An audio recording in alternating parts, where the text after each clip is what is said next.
Hello guys, so on my way, well I'm getting ready, we're going to Singapore, but yeah, the reason that I'm going to Singapore is apparently Sentosa, they're like revamping or they're like built a lot of new things there, like there's a new aquarium apparently, there's new hotels, new restaurants, new everything. Luckily I've been invited, be one of the first people to see this, so they're not officially open yet at this point, but we're gonna get to go see the facilities because I am also kind of in talks with them about doing programs about marine conservation, still up in the air, but yeah, that's the relationship, that's the background, and that's all I know. So yeah, let's go.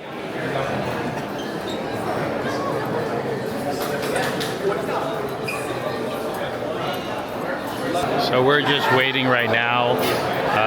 These are all agents and people from tour companies from around the world, basically mostly in Asia. A lot of them are in China. We have some from Thailand, and basically our itinerary today is to go on a sustainability tour, which is actually a tour that has not been presented to the public yet. Chime, we're going to be one of the first group to experience this tour. Apparently they have rebuilt their aquarium. They have a huge aquarium here. They now call it Oceanarium. They now call it what? The Oceanarium. So they Oceanarium. have like curriculum.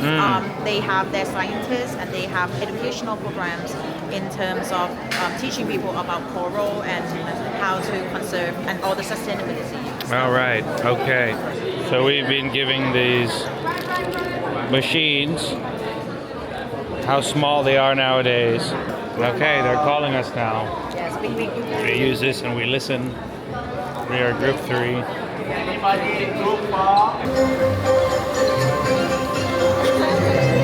So we are going into Universal Studios Singapore. Oh wow, look how many people are waiting to come into Universal Studios. My god.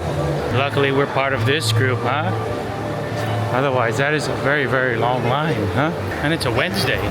Look at that.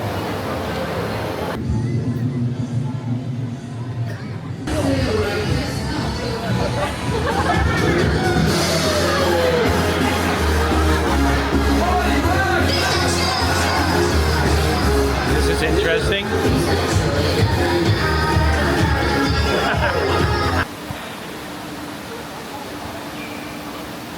So what did you learn about the This sustainability in restaurants? So basically over here they mitigates all the carbon footprints by taking the local food sort that found here. Even though it is international restaurant or chain restaurant, but they buy all the local ingredients and everything, and all the fish or the seafood has been like caught responsible, like that's what with with responsibilities. So I think that's a good way to start, and also they have the way to take care of the food waste with their management program. So yeah, so one thing that was interesting is that they really pay attention to the ingredients. Yes. Like where is your food coming from? They actually have a herb garden here where the chefs every morning go to the herb garden. Yeah.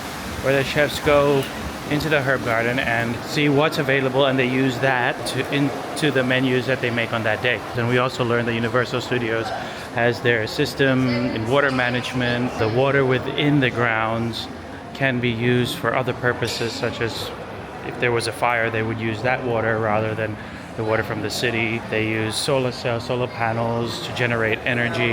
They have like this heat radiation roof, which makes it a lot less hot. Like once you're in there, it actually feels a lot cooler. So that is one of the ways where they're trying to manage and give a better experience for the people here. So one thing that was pretty interesting was the ticket price from Bangkok to Singapore is cheaper than some flights to Chiang Mai. Yes. Right?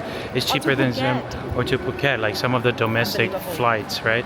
So actually, and it's only 2 hours away. And if you have young children, young kids, apparently there's so many different experiences for young children here. It's a great place for family.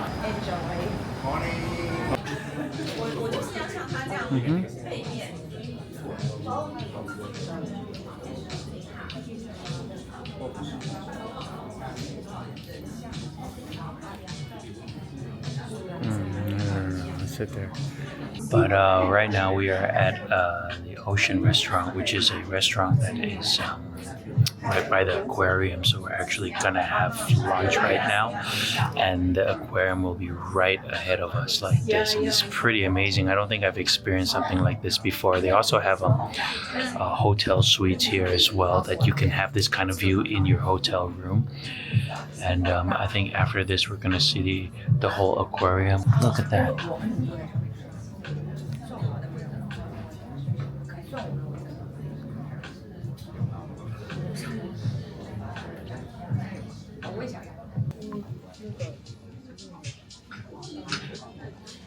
Wow.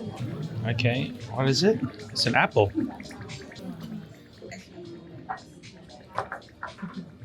Oh.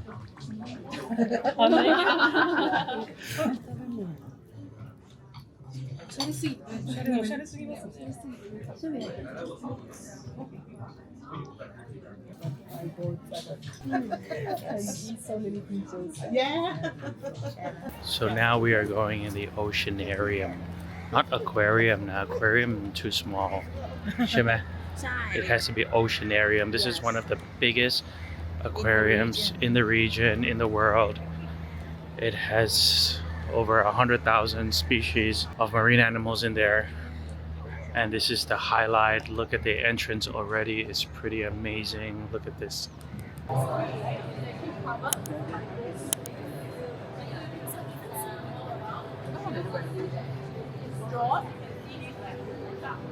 So today is actually the first day that it's ever been open. This is not open to the public, so it's an amazing experience and a privilege to be one of the very first people to experience what I think is going to become a global landmark for people who love marine life just like me. And look at this wall right here.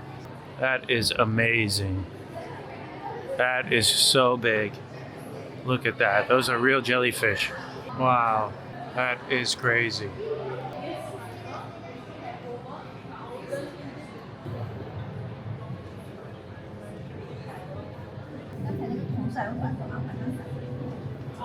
Look at this. This one is actually called the beautiful. So the way that they've organized the display of this Oceanarium is quite interesting. So they start out with the history of the animals that have been here the longest, all the way from the jellyfish. They had fossils, and now we are back to modern day marine life, starting from the most shallow depth all the way to the deepest depths. It is just so spacious and so big and so grand. Reef ecosystem. To the shark section. Let's see the sharks. My God.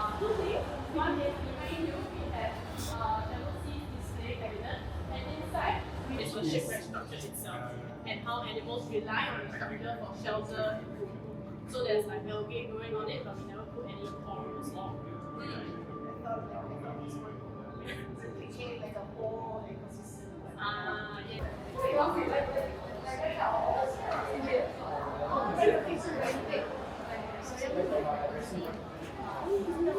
So now we're going to go into the deep sea exploration side, which I think is probably going to be the most amazing side of it, because you don't really see much under 200 meters down in the deep.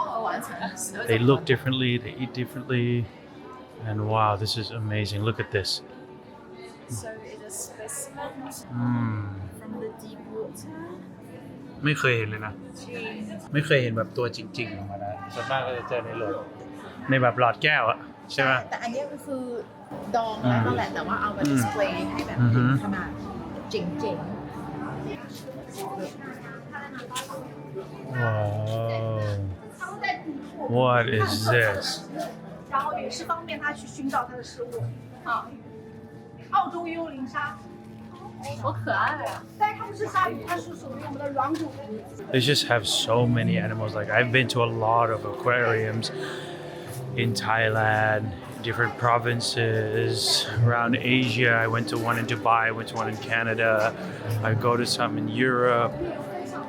this place really has some of the things that I knew exist but never seen before, or I never even knew that exist. And I think that on an education perspective, that's very useful in terms of conservation, to be able to see them and to know that they're there and to see how the whole ecosystem works. I think like a place like this would be a great place to learn. When a whale actually comes to the end of its life, what do you think happens? It sinks, right? So when a whale comes It's exciting. It's a real size of a whale. Yeah. Real size? That's so big.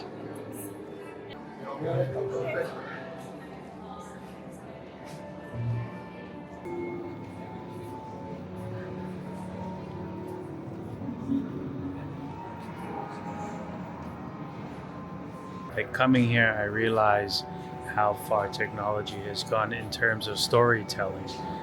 Like every single room, there's technology, there's new innovations that I've never seen before to help tell the story of that room. Like this is about deep sea exploration right here. And look how big this screen is.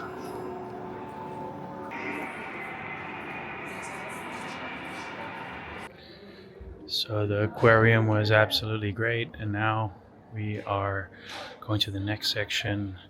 I have the privilege to be a panelist, and basically we're going to have a talk session on sustainability and tourism, and that's all I know for now. I'm about to go get the brief right now, but yeah, it's always nerve-wracking to talk in front of people. Hopefully I don't say anything silly here. And CEO of the Environmental Education Center in Thailand, which has since conducted over 200 educational programs on sustainability. Welcome. Much the peak of healthiness of nature that Thailand possibly has, and from that small model, everyone comes in and they value Maya Bay way much more because it's much more difficult. It become more of a premium product. People would have to book to be able to come, and they all come and they see the beauty of this place. So that model was a collaboration between the local people, the local wisdom of the people, the hotels in Phi Phi Island, the speedboats, the national parks, the government sector, the business sector. That was a whole collaboration. And that model on its own, I feel that it's a good representative for a good sustainable model, because I always see Thailand as like, if we were to look at it as a business, like we're getting so much revenue from our beautiful beaches, our beautiful oceans, but we're doing very little investment in order to keep this revenue from coming from years and years to become. So we are just at the airport right now, just checked in. And here we are with Van again. Hey everyone. So we're just going to talk a little bit about our trip. Oh, good God. Yeah. It's me. So first of all, it was an amazing honor for us to be one of the first people in the whole world basically to witness, to see this Oceanarium at the Resort World Center in Sentosa. I think this is going to be a world-class landmark for sure. People from around the world are going to come to Singapore for this, definitely. They have everything. And what was your highlight of the trip? I think like I really enjoy the Oceanariums and the way they laid out all the educational materials and the programs is magnificent. Yeah. And I think like anyone that visit the Oceanarium will get the opportunity to learn all the history of the oceans and also the animals and marine life inside of the Singapore Bay and also in the world in general too. Yeah. We didn't talk about the scavenger hunt. Oh yeah, we did the scavenger hunt this morning, which was really interesting. We were in Universal Studios and pretty much running around Universal Studios to find answers on this sheet, but it was a good way to get to know other people. The other people in our group were pretty much like travel agencies, people in the travel industry, and ours is a little bit different because we're coming from an education center and we're thinking to develop programs with them. So everyone was quite surprised with what we do, and True. yeah, we're basically what I'm trying to do right now is document this journey that we're trying to take our organization abroad, and with that comes with the privilege of being able to travel to different places around the world, to see new cultures, to see new angles of sustainability that People try to put in and drive in. in the global scale because like in Thailand I think there's so many good case story of how people start the initiative in terms of the sustainability but it's really nice and an eye-opening experience to see how the other countries actually driving the same topic but in different angles. As if you like traveling, I think it's the best time for you to change towards sustainable traveling. And if you're a supplier, whether you're a hotel or you're in the hospitality business anyway, I think it's time where you have to change to be more sustainable because otherwise then it'll be a lot more difficult to deal with in terms of business in the future.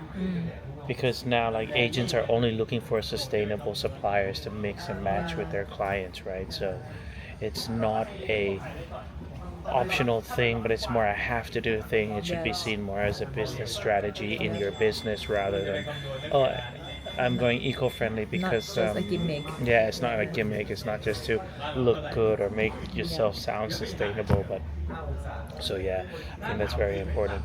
Anyways, we're heading back to Bangkok. Singapore was amazing. Haven't been here in 20 years. Super clean, super lovely. Nice country, so nice. Well, anyways, thank you for watching. I know we talk a lot and we don't stop talking. There's more talking than images for you to see. But yeah, this is our journey going abroad and yeah, we'll see. EECthailand.com, EEC Thailand Facebook, EEC Thailand, everything, TikTok, Instagram. If you want to go on an EEC trip or want to work with us or whatever, don't forget, that's where we are. Bye-bye. Please support. Bye-bye.